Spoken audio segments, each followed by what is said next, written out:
So we're going to begin, though, today with a statement from the chairman of True North Sports and Entertainment, Mr. Mark Chipman.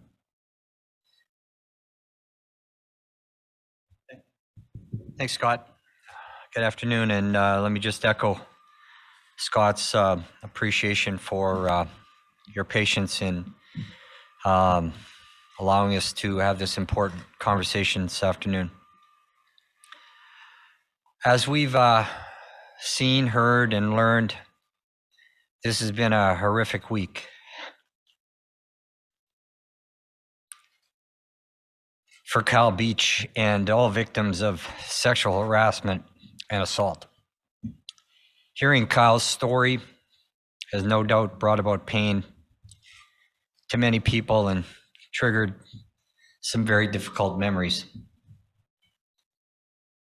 Hockey fans and our broader community have been unpacking the multiple layers of events that occurred in 2010 in Chicago, how we're addressing them now, and more importantly, what we will do and how we'll act to improve moving forward.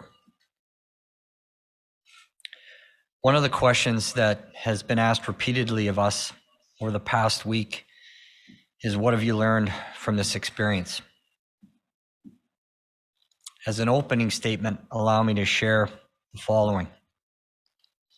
First, we need to fight the urge to look to and communicate the logic and facts in our defense of Kevin Cheveldayoff. Instead, we need to be reminded of a number of stark realities. According to the World Health Organization, it's estimated that 1 in 3 women will be sexually assaulted in their lifetime. And according to the 1 in 6 organization, 1 in 6 men will be sexually assaulted. In terms of seeking support in the aftermath of assault, those who have been assaulted are likely to respond in one of 3 ways I've come to understand. The first is a preferred scenario where the victim of harassment or assault shares their story with someone and they receive the care and support they need and deserve. The second, regrettably, is one of silence, where the victim does not share their story for fear of judgment, reprisal, shame, or other negative outcome. And the third is one where victims share their story, but those who hear it do not adequately investigate, protect, advocate for, and ultimately care for that individual. Kyle Beach falls into this third category, who shared his experience and did not get the care that he deserved. Kyle should be commended for not only sharing his story, but also serving as a courageous example to other survivors. Now, I cannot presume to begin to understand what Kyle has been through, but I have had the experience of seeing the impact of sexual abuse.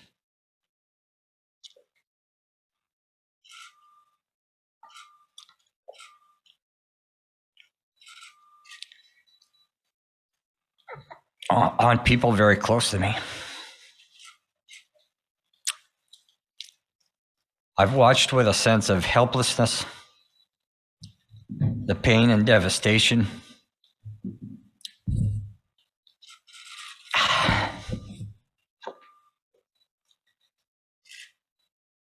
and I've come to learn that its consequences are not self-contained. So I need Kyle to know how very, very sorry I am and how much I admire his courage.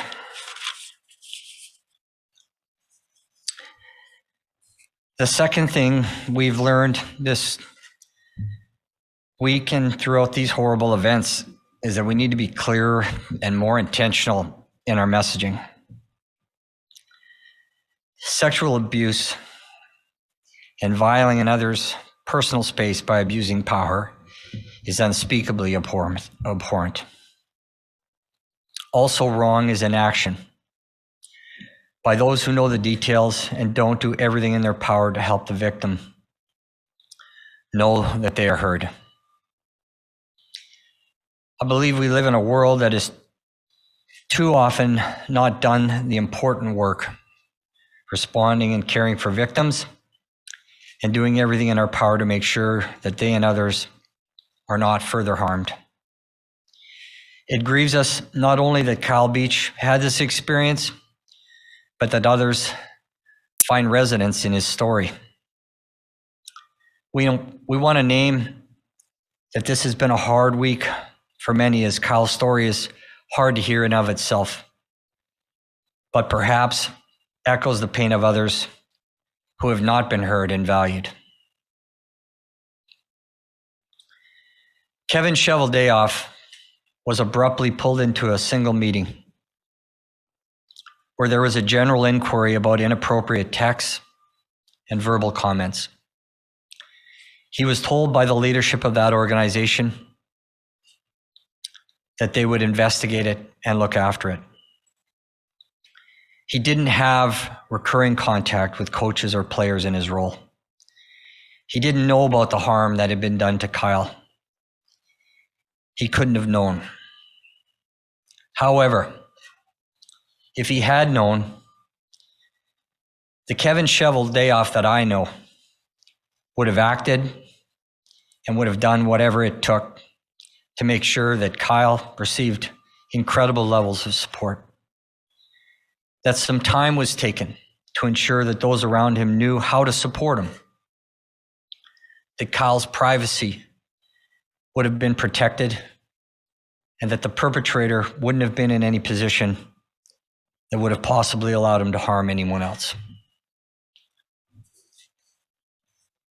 Kyle deserved no less, the same way other survivors who have regrettably lived this reality deserve better. Kyle's courage in telling his story has inspired not only this hockey club, but I believe also the hockey world and all workplaces to be more aware and to create a culture where people dare to come forward, trusting that their story will be heard and validated. We want to participate in being part of that solution. And I commit to you today that I will use my influence within the National Hockey League to acknowledge that there are systemic problems that will require systemic solutions, and that we will partner with all of hockey stakeholders and qualified personnel to improve resources and programming to both prevent future occurrences and foster a culture where victims of sexual harassment and abuse can safely share their stories and facilitate healing for survivors. Thank you. Next, we have a statement from the general manager of the Winnipeg Jets, Mr. Kevin Cheveldayoff. Thank you for coming today. I want to begin by stating how sorry I am that this happened to Kyle and that he's suffered as horribly as he did. What Kyle went through is unacceptable and intolerable. No one should ever have to go through what he went through. Kyle was failed by a system that should have helped him, but did not. I am sorry that my own assumptions about that system were clearly not good enough. At the time of the May 23rd, 2010 meeting, where I first heard about the harassment allegations, it was not clear to me what had fully transpired. It was not until this year that I became aware that Kyle Beach had been sexually assaulted. Further, I left that meeting with the understanding that the allegations would be dealt with by those above me. 3 weeks later, Upon learning that the individual was no longer with the organization, I further assumed that the situation had been addressed.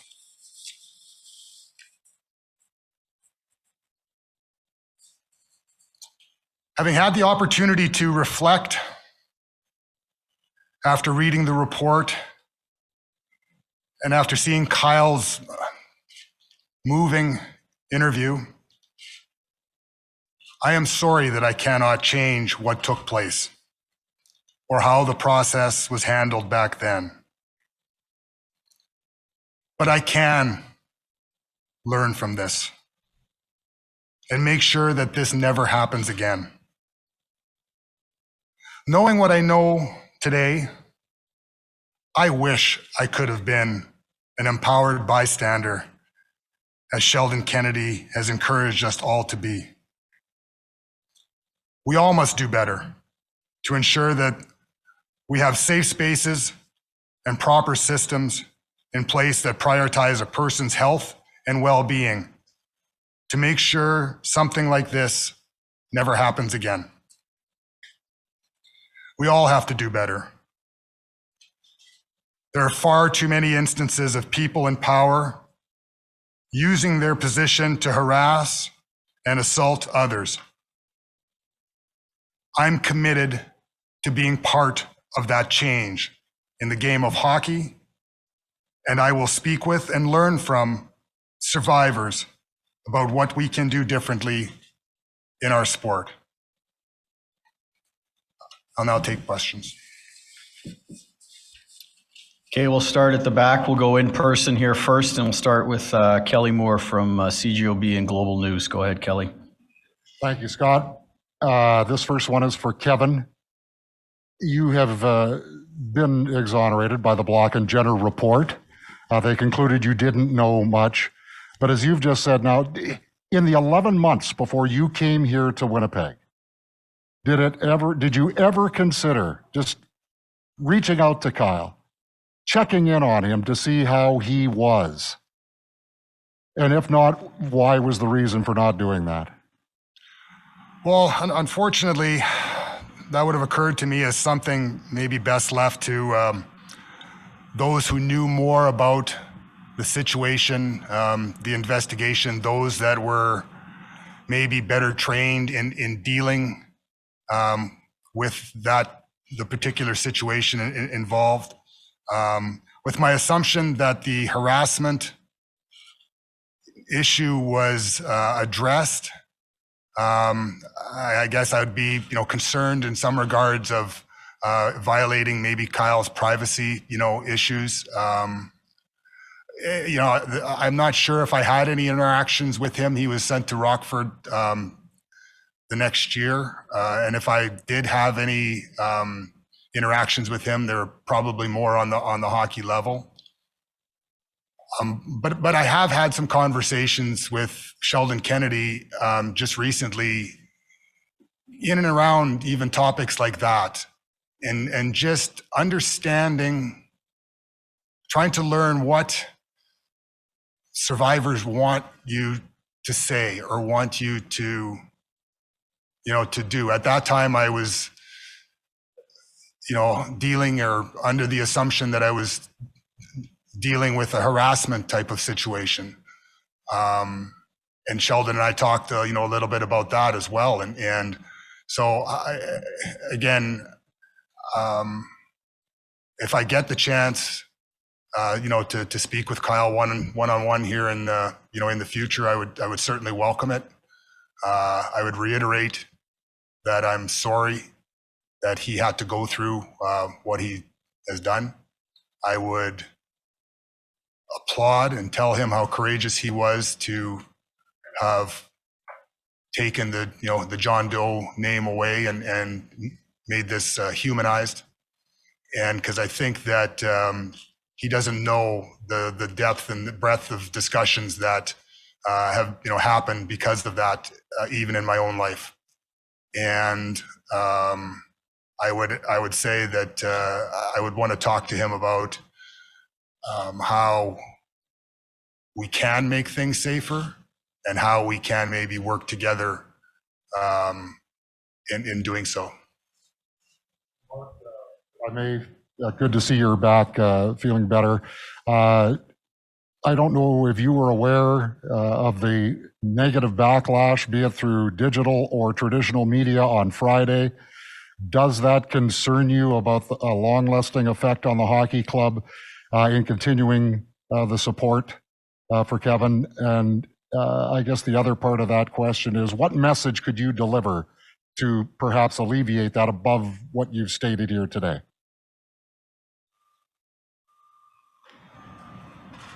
You know, Kelly, I'm mindful of how important reputation is, how important brand strength is.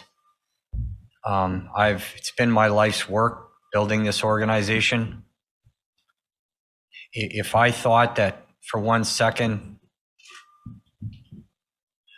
you know, Kevin had ever been untruthful, had ever done anything that I found objectionable, it's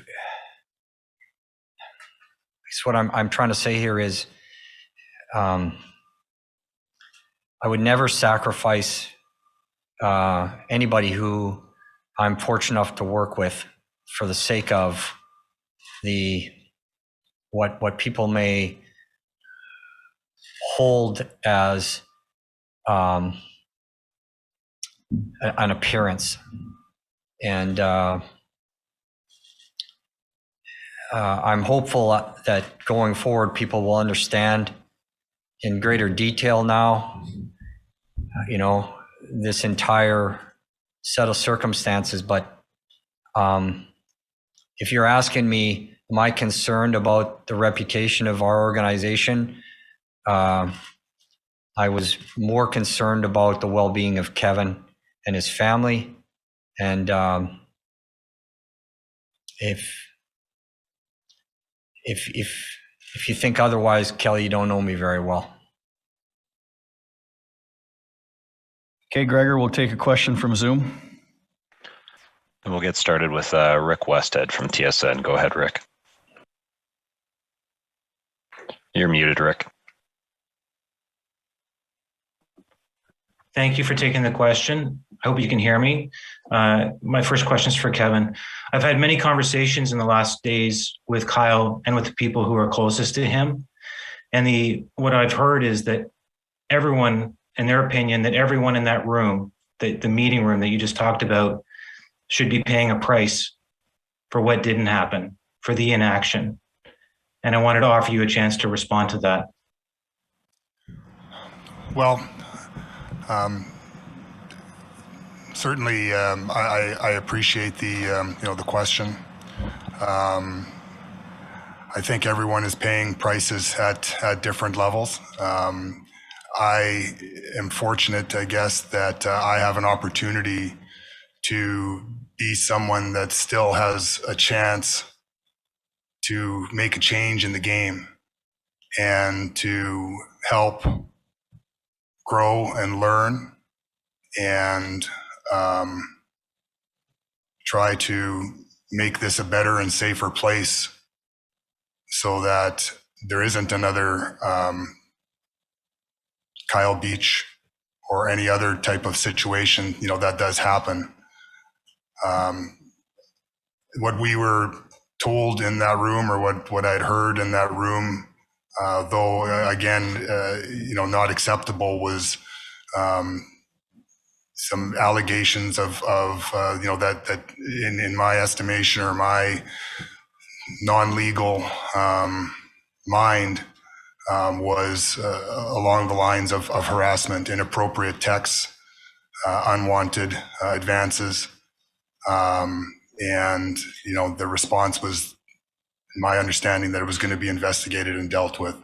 Had I known that there was any sexual assault involved, I would like to think that it would have rose to a different level. Go back to Rick Westhead. Go ahead, Rick.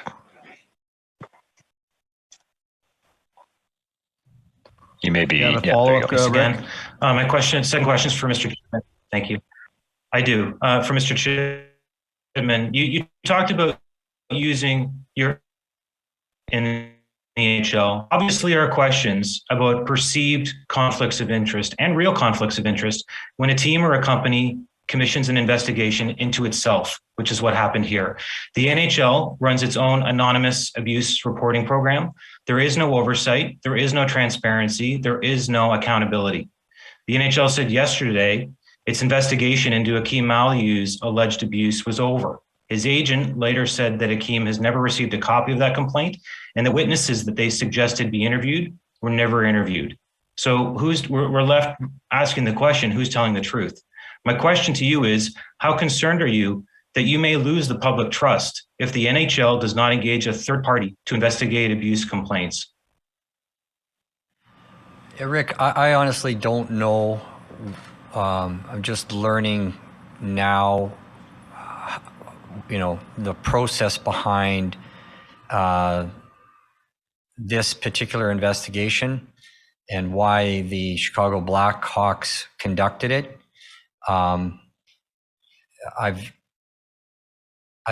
never experienced a process like this. When I was first made aware of it last summer is when Kevin brought it to my attention, and so it seemed logical, I suppose, that the Blackhawks, who probably had an awful lot at stake here, that they conduct this investigation or have a third party investigate what had occurred. I can't honestly tell you why that is so. And in terms of regaining or gaining public trust, I don't know that anything we're going to say to you today is going to necessarily do that. All I can tell you is what I'm committed to, and that is being a part of a process that says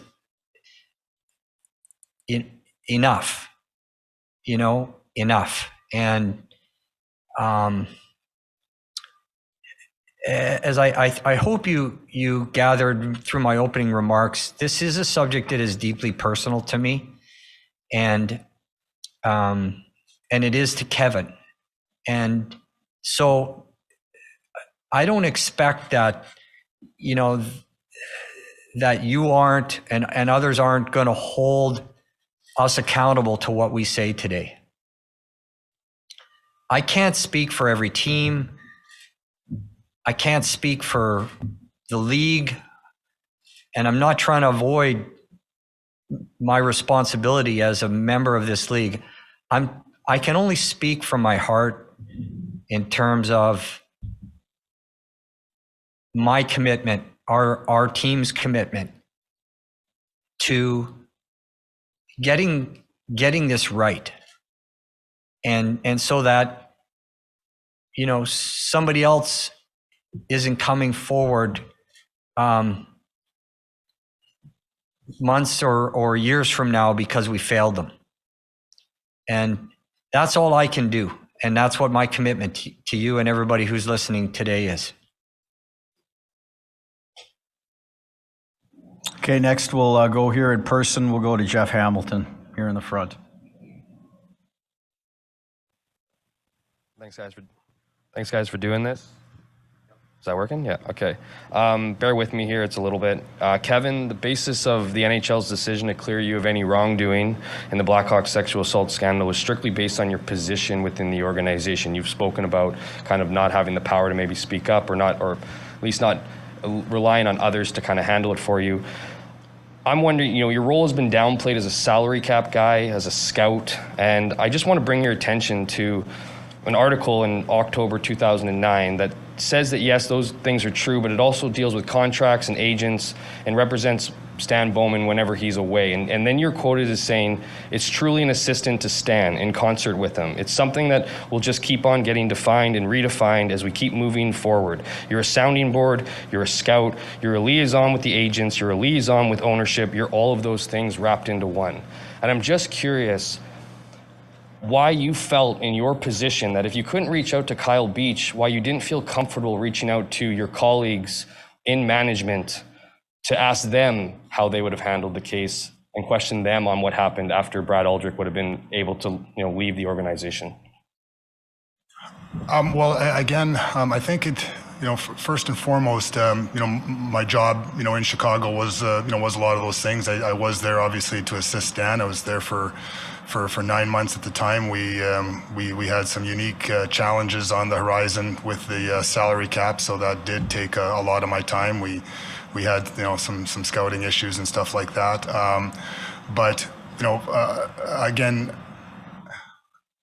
what I know that I was asked to walk into a meeting that was ongoing.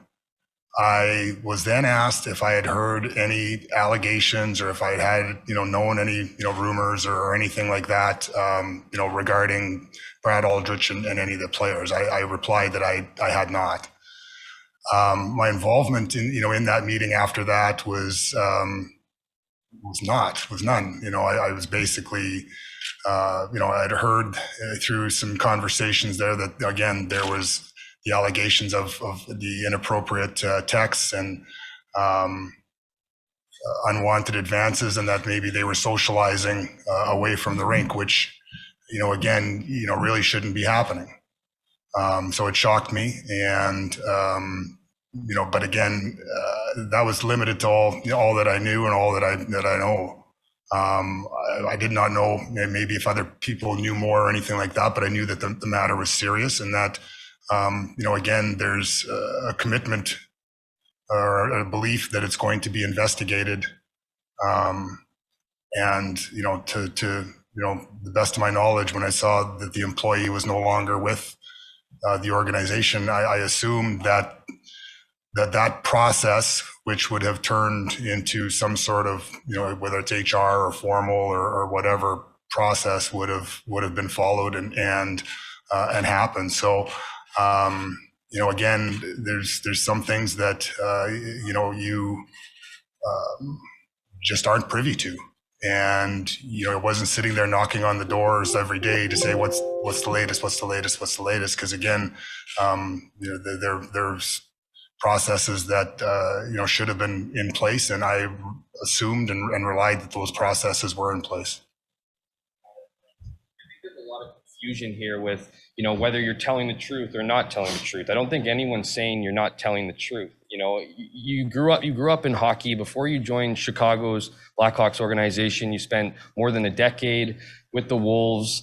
You played junior hockey with Sheldon Kennedy and Theo Fleury. You would have seen Sheldon come forward in 1996, kind of putting the whole thing on the map about this thing. It's not whether you were in a position of power to speak. I think the question is if you felt like you had an ethical duty to follow up on it. And I'm just wondering, with all the things we know about hockey, if you've thought about that either since then or now, and what kind of feelings you have about maybe that responsibility to like, as Mark said, we all speak up, or to all empower the bystander. So I guess there's two things there. There's what I knew and what I know now.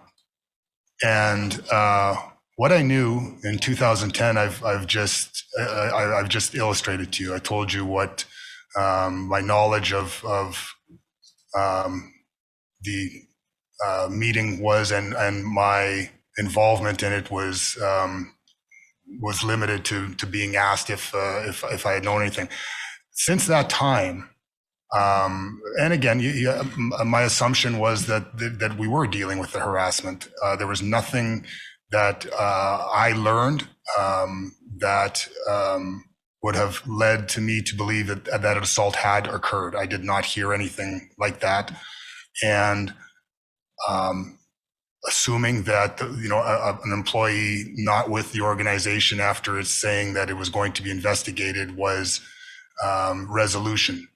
So for me, that was that. I was never, close with Aldrich. It wasn't someone that I associated with. Wasn't someone that I, would follow up with in years later. So, again, didn't really know his name. Like, didn't really, bring it up.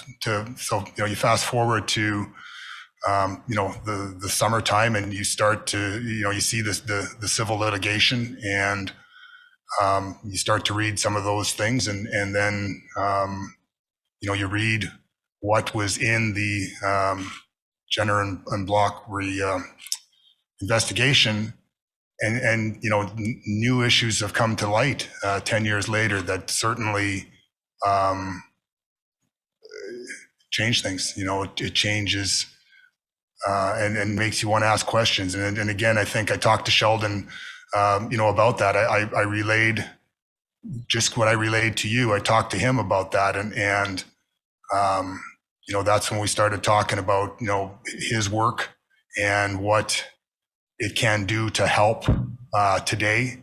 And we talked about the empowered bystander and how important, how powerful and important it has become in his training tools. When I spoke with Sheldon, I committed to beginning his online training and follow-up discussions with him after that as to what level we can bring that to our organization. I was talking, to my staff here about, brainstorming about what can we do? Can we bring them in for our prospects? Can we, when we have the development camp, can we, encourage him? Heck, maybe he can even be a guest coach for a day or something like that, so that these guys can understand that he's real. He's a survivor and he's real.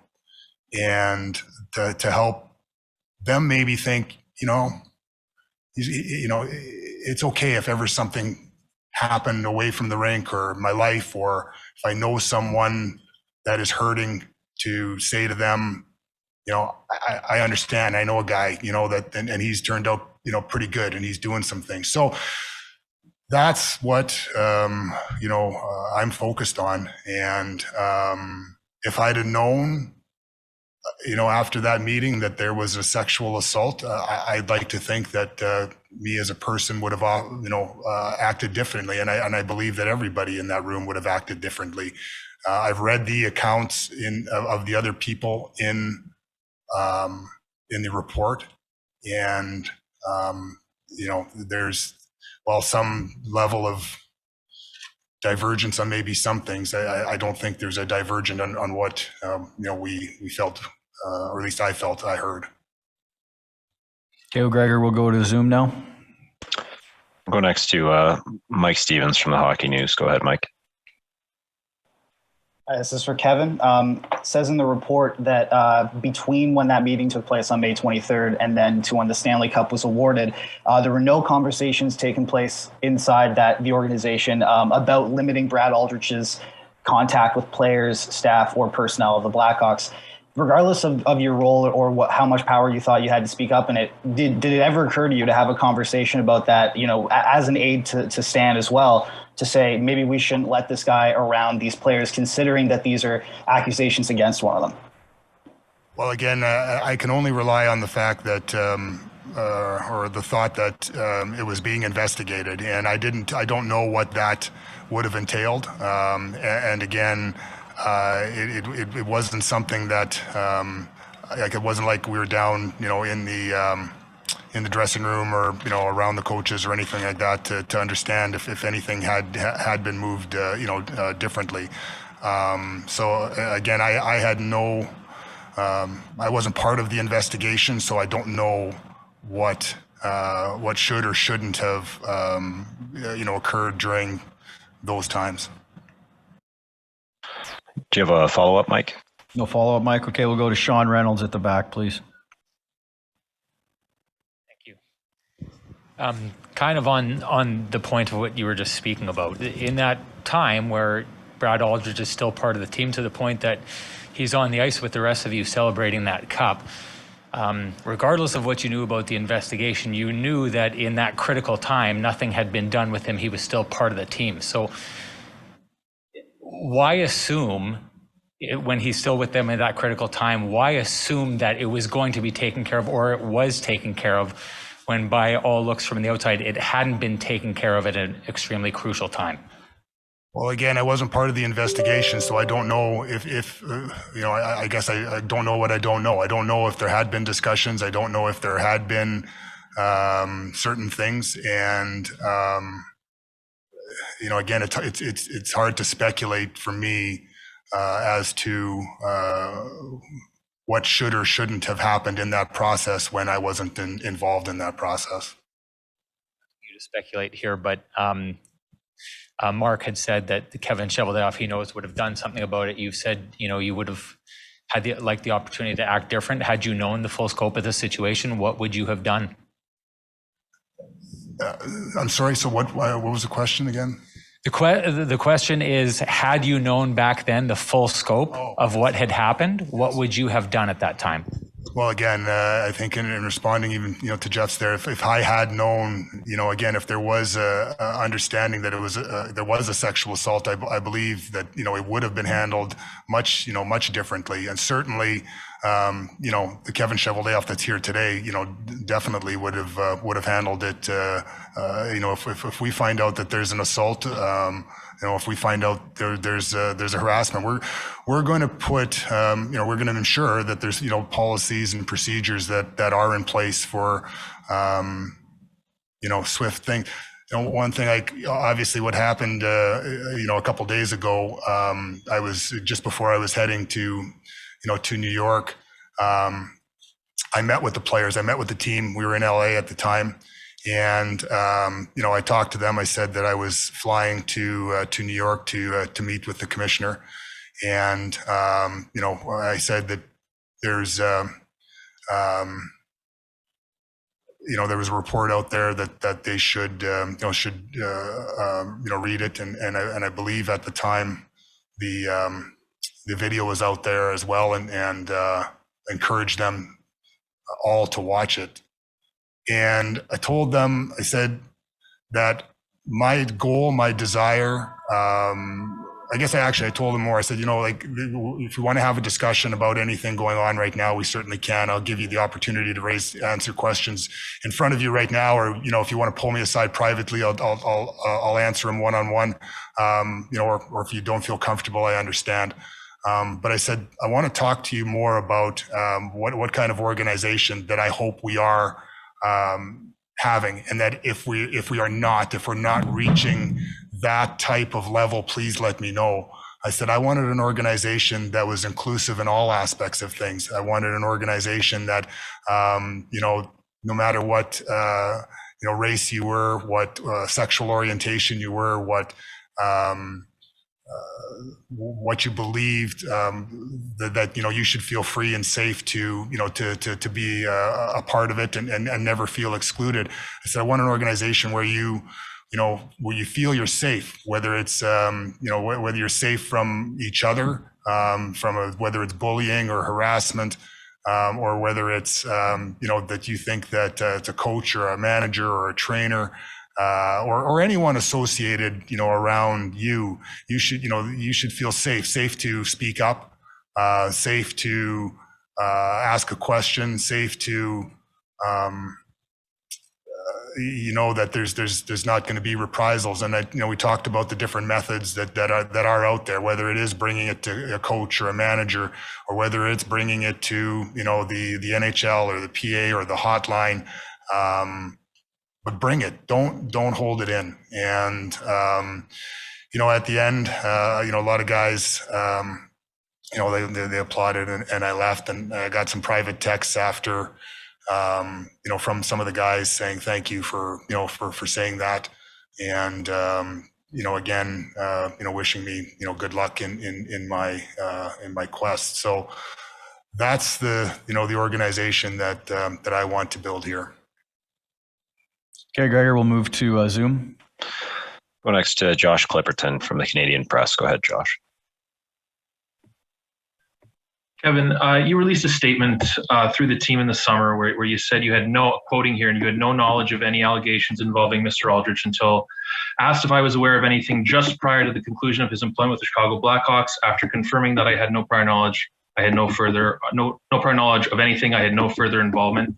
Like that's clearly not true given the report and what's come out, including your attendance at the May 23rd meeting. Can you give an explanation for that statement? You need to look at the context of when that statement was released. At that point in time, there was a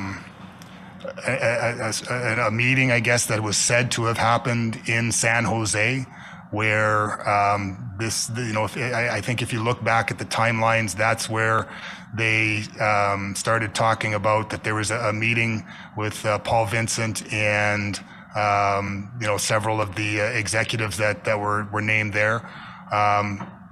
People started asking if I was, part of that, and I was not, and clearly that happened, or that alleged meeting happened before this meeting that did occur, on the 23rd.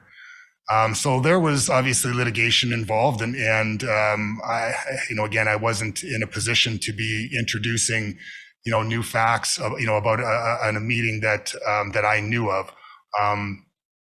So there's nothing false or inaccurate in that statement at all. I was never and have never had any meetings with Paul Vincent regarding this matter. So I was not, and again, I think if you read the report, the meeting itself is talked about in that report from the investigators. So I needed to try to say a bunch of things without being able to say that there was a meeting that happened in Chicago that that obviously I've referenced. After that, I did not have any involvement.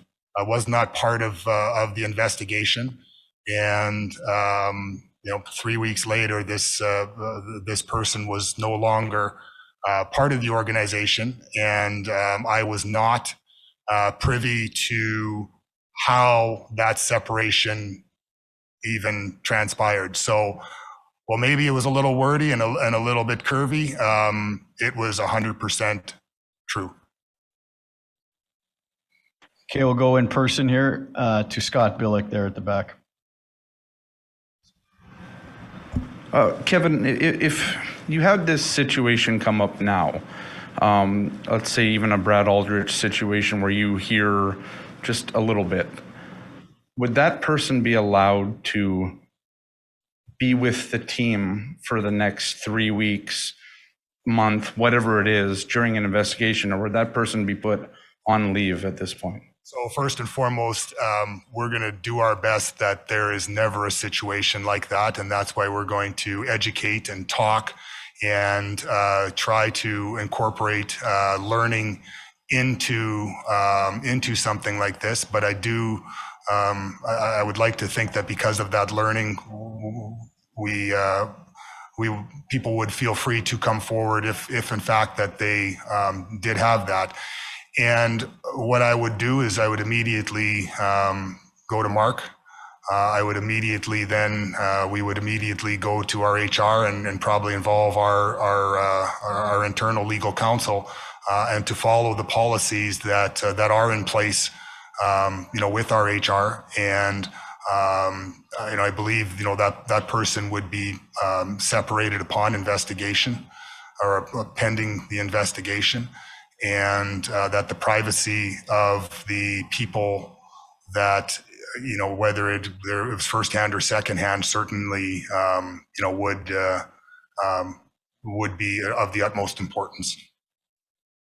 Just one for Mark. Have you canvassed the people in your organization, especially in the hockey side of it, that have worked in hockey a long time, to see if they have not reported a situation in the past? Have I spoken to everybody in our hockey organization? No, I haven't. Do I feel like we have the level of trust in our organization right now that would cause any member of our hockey department, and I would stress beyond that, the rest of our organization. I think it's dangerous to focus this just on hockey players and coaches and trainers. This is a workplace issue, okay? And, you know, in order to be successful in any business, and this may sound, I don't know, you cannot have any level of success without a culture that's built on trust. Okay? You can't win hockey games. You can't do anything if people don't trust one another. I'm really proud of the culture that we've built here over the last 25 years. I'm extremely proud of it. I'm extremely proud that there is a survivor that works for us. Okay? And it has for a long, long time. So I don't feel the need to go player by player, coach by coach, trainer by trainer, and ask them, because I honestly believe in my heart they'd tell me. I'm not separated from anybody in our organization through layers of hierarchy. This is what I do for a living. And I care very, very deeply about our players, but I also care very, very deeply about the other 260 people that work for us. I like to believe they know how much I care about them and that we have built a culture on trust. So no, I haven't gone to each and every one of, you know, and asked them if there's something they need to tell me, because I think they would. And they have. You know, it may not be as something as difficult and as challenging, as horrific as what Kyle's gone through, but there have been lots of instances over the past 25 years, and even more recently, where people who are in our care and employ have had a significant personal challenge, and they've come to us. If not to me directly, to people in the organization that they know they can trust and whom I trust. So I don't think we're starting from ground zero, Scott. I really don't. I mean, I think, and I don't want to give you the impression that I think we've got this all figured out, because clearly we don't. And there's, you know, in life and in business and you can always learn and get better. And that's what this is for us right now, is getting better, you know?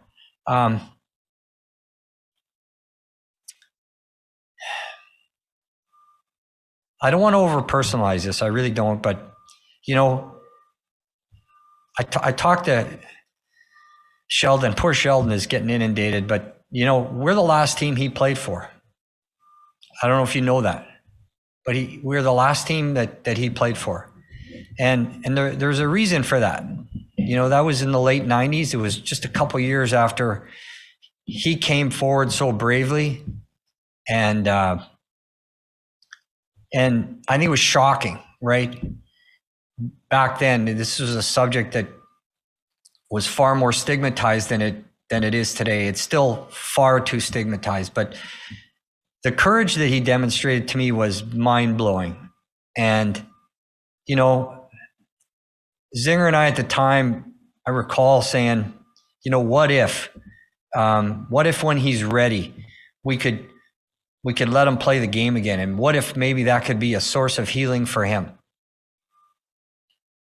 Because he like all these kids, they just love to play the game. It's all they know, right? It's all they've known since they were 4, 5, 6 years old. And so I remember on a Saturday afternoon talking to Sheldon and offering that opportunity. And I'm so glad we did, because I learned a lot from that. But the thing that really sticks in my mind about all that was how he walked into a locker room of a bunch of guys that he didn't know. He knew a couple, but because everybody knows somebody. But how warmly he was embraced by his teammates, you know? And there was a learning in that for me. And you know, and a relationship developed from that I'm so thankful for, blessed for. and to be able to rely on him so many years later has really, really been helpful. These are really uncharted waters, and we're trying to navigate them as best we can, trying to do the right things. We don't always get it right, Scott, but we try to do the right things. And so I'm sorry that's such a long answer to your question, but I don't feel the need to ask each and every one of the many hundred that work for us. But I honestly believe if they felt threatened, if they felt unsafe,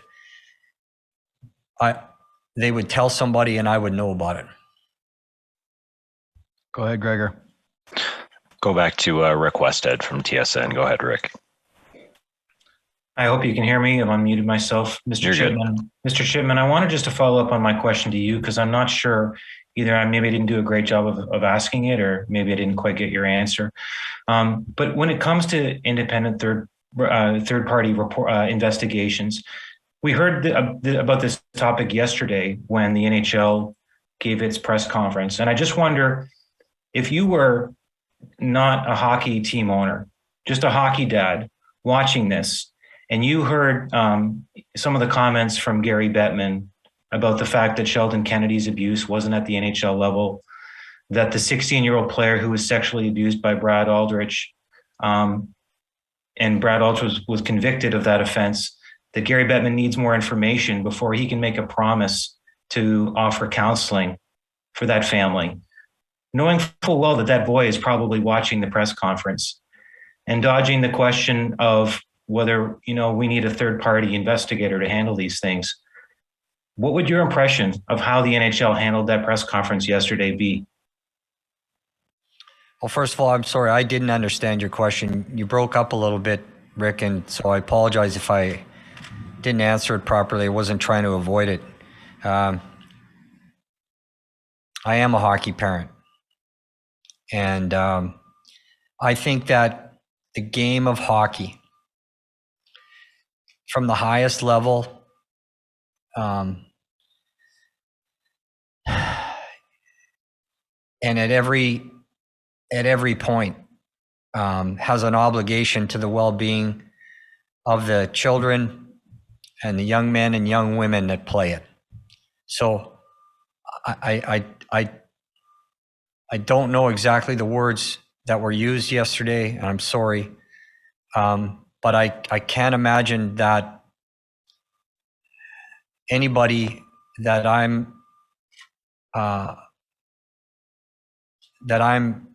that feels any differently about that than what I just articulated. That family in Michigan, I said in my opening remarks that sexual abuse is never self-contained. It's not an isolated incident that gets sealed up. It has incredibly devastating and long-reaching implications, as appears to be the case here. So it's not enough for us to say that we're grieving what happened to Kyle. It's not enough, but it's also not enough to limit this to people that have been affected by sexual abuse inside of hockey. This isn't, we're talking about it because it happened inside our world, but it's by no means limited to what's going on. So I think we've just got to learn to be far more attuned to the reality of it and to be far more sensitive to the impacts of it. And I'm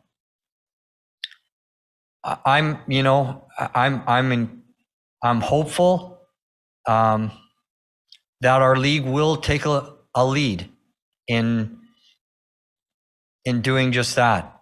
I believe in my heart we will. And as I said, I can't speak for everybody that's involved in this game, but I believe that this can be a moment where we say enough, and we don't just isolate or focus on a victim, as horrific as it has been. We need to be mindful of how widespread, how pervasive, and how abhorrent this conduct is in our society. Okay, guys, unfortunately, we only have time for two more. We've got one more here in person and one more from Zoom. So in person, we'll go to Mike McIntyre. Kevin, we've talked a lot about Kyle Beach, and of course, he's put kind of a face to this as a victim and courageously coming forward. But Mark just mentioned the 16-year-old boy in Michigan, and of course, there's another Blackhawks player who I know hasn't come forward. But is the idea here that obviously Brad Aldrich, once he departed the organization, did go on to victimize another young man, and so knowing what we now know ultimately became of this case, I mean, is there a feeling that everyone in that room, regardless of maybe what they knew at the time, that more could have or should have been done to prevent him or to alert others that he went on to work for about what was perhaps coming their way? So again, I can only, I guess, speak to what I knew then. You know, again, I've certainly what you know now is something that is heartbreaking. And again, it's hard to put the two together because the emotions are very, very, very different. Obviously now we have the ability of time, and we have obviously Kyle coming forward after the different steps and processes and all the information that we have now that we couldn't have known at the time, or at least I couldn't have known. I didn't know at the time. It's hard to sit here and say, oh, maybe you could, but you didn't know. And when you don't know, again, it's hard to put it into words, but when something, I guess, based on the information that you have in front of you, is taken to the point where you believe that the processes that you thought were taking place took place. It's hard to sit there and think, I guess, okay, did the right outcome not happen? But certainly what we know now, it's heartbreaking, and it's something that I think that's why we're here talking. I think that's why we're here having the communications that we're having, the hard conversations, the planning, training that we're hopeful to impart either within our organization or not just within our hockey teams, but our business staff, and that so that this never happens again. That's all I can control. I can't control what happened back then. I can't control what I knew. Again, when I started reading this summer about the different things, it's emotional. And again, I'm sorry Kyle had to go through that. And yeah. On you talked about the culture and the culture of trust. It strikes me that Chicago's always been a franchise since you guys located here that you've tried to model a lot of things after the Blackhawks, and look at the on-ice success, 3 cups. I mean, they seemingly accomplish it all. But I just wonder now what we've learned about the Blackhawks specifically around that time, There was obviously other things going on, not a very positive culture, but one of the overriding elements of this report was that it was a win at all costs, that, it was, and I just wonder how you reconcile that. A franchise that you no doubt looked at with, envy in a way, and tried to model this one after, to what we've now learned about that franchise.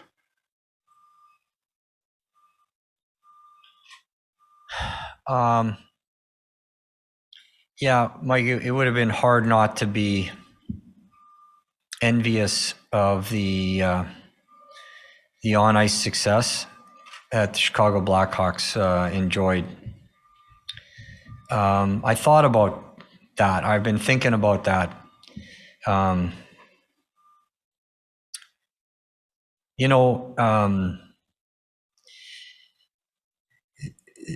This is it's a harsh business, right?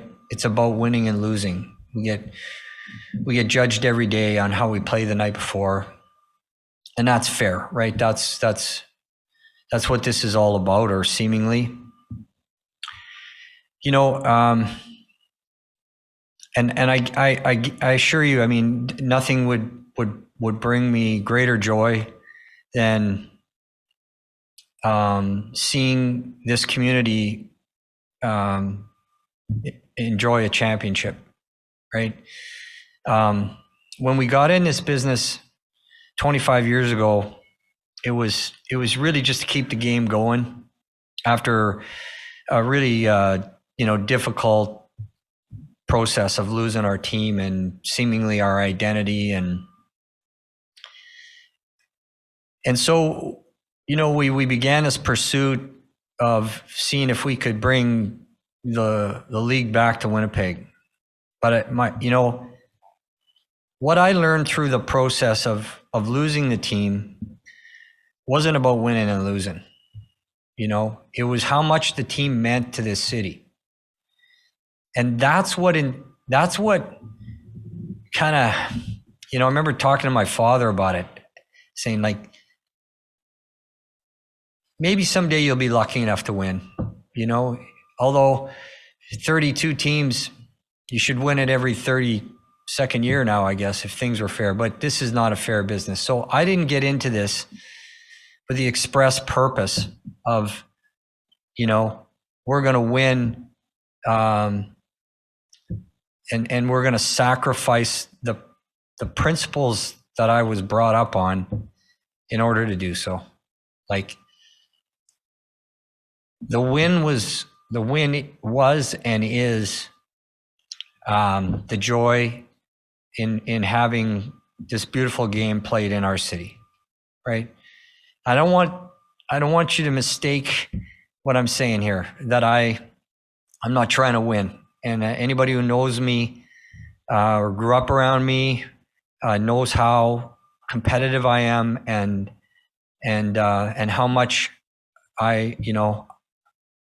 how much we try and do everything we can to create the conditions that allow us to win.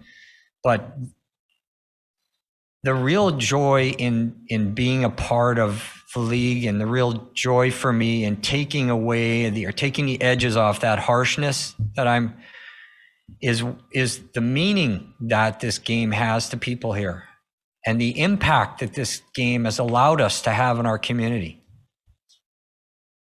I know we're running on here, but we lost a really special player, and to a player that had played for us, and I know you know who I'm talking about. And it would have been easy for us to do a puck drop and run a highlight reel and have an emotional few moments to celebrate Rick Rippon's life. But that would have really cheated him, and it would have cheated those who work for us, who loved him deeply. And so what the game, what the team, what it's allowed us to do is to build something of substance around his life and honor his life. And we've done that. You know, we employed full-time 3 school teachers and wrote a set of resources for the public school system that 65,000 students benefited from last year in a 15-week program, right? That's the stuff that gives all of this meaning. Now we have the opportunity to do that again. Now we have this crossroads that anybody with any sense of humanity has been shaken by. And now we can do something about it. And that's what we're going to do. And so, sorry if that doesn't answer the question. Absolutely, nothing would give me greater joy than seeing the people who have supported us be able to celebrate a Stanley Cup, but it'll never, ever, ever, ever, ever be at the expense of a human being, ever, obviously. And I'm really hopeful that with Kevin's leadership and support and the rest of the people that I'm so fortunate to work with, that this is a subject that we can really embrace and lead on and make a difference on. And that's the way we'll honor Kyle. And that's the way we'll honor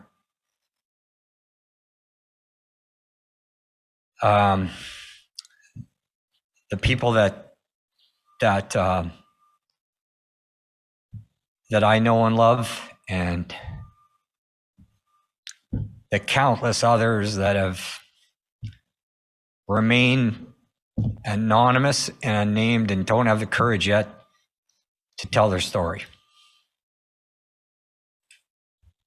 Okay, unfortunately, and I understand there's a lot of you that have questions, but unfortunately we've run up against a bit of a time situation here with the facility that we're in.